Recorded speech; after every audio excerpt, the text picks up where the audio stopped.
to talk about a little bit about the remedial exercises. So what it does to your body. Okay. So when we're doing isotonic strengthening exercises, we're trying to regain the muscle strength.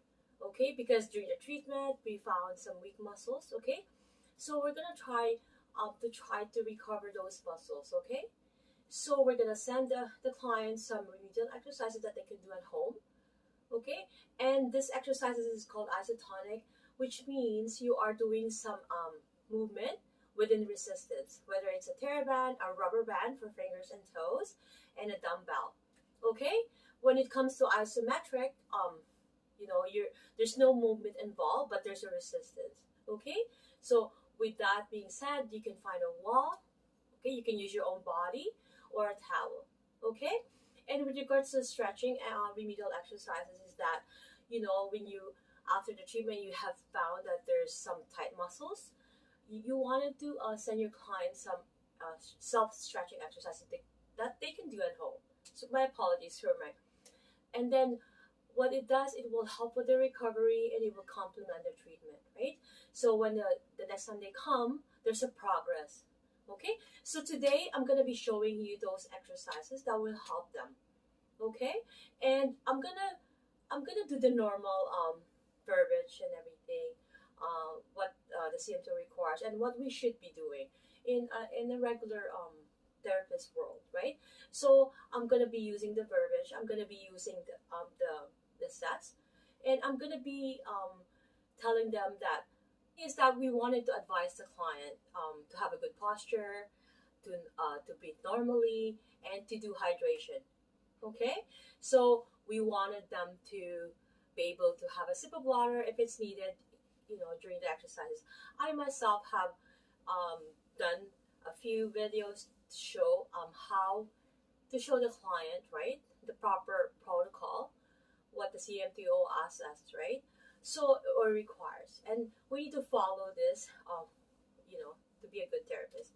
Okay, so having said that, we're gonna show them that we're in doing our posture correctly, and that the client is normally breathing. They're not trying to rush, and like even me, it was really hard. So we wanted the client to take a break, right? So for the isotonic, right, we're gonna do 10 repetitions, but we're gonna take 30 seconds to 1 minute break in between those three sets. Okay, because we're gonna do three sets. So 10 repetition, three sets. Okay, and we're gonna do it once a day, but 3 times a week. Okay, so making sure that you are following um, the protocol or the days, right, and how many times a day. Like for instance, you can, let's say for the, because it could be too much for a client, right?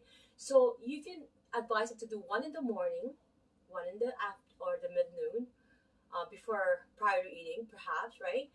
And a one before at bed. It gets them tired, and then for those exercises, right? For the stretching, for the stretching, usually it just continues, right? So you can advise them to do, at their own pace, right? Their ability, okay? And we're gonna advise them to make sure that they hydrate. Take a sip of water if they need to. Um, you have 1 minute to take a break, but we advise them 30 seconds to 1 minute, right?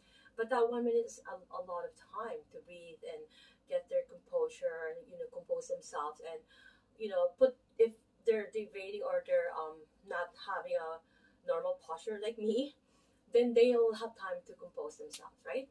And not only for that matter, I mean to make sure that they're in a proper posture. Okay. um One thing I wanted to also add is that we're making sure that we are behind the client, right? And we're gonna let them know that we are gonna be behind them or beside them in case that they are not able to handle. Like there's instance that the client might fall or a client need to sit down. We're always there to assist them and making sure that they're comfortable, and of course safety is important, right?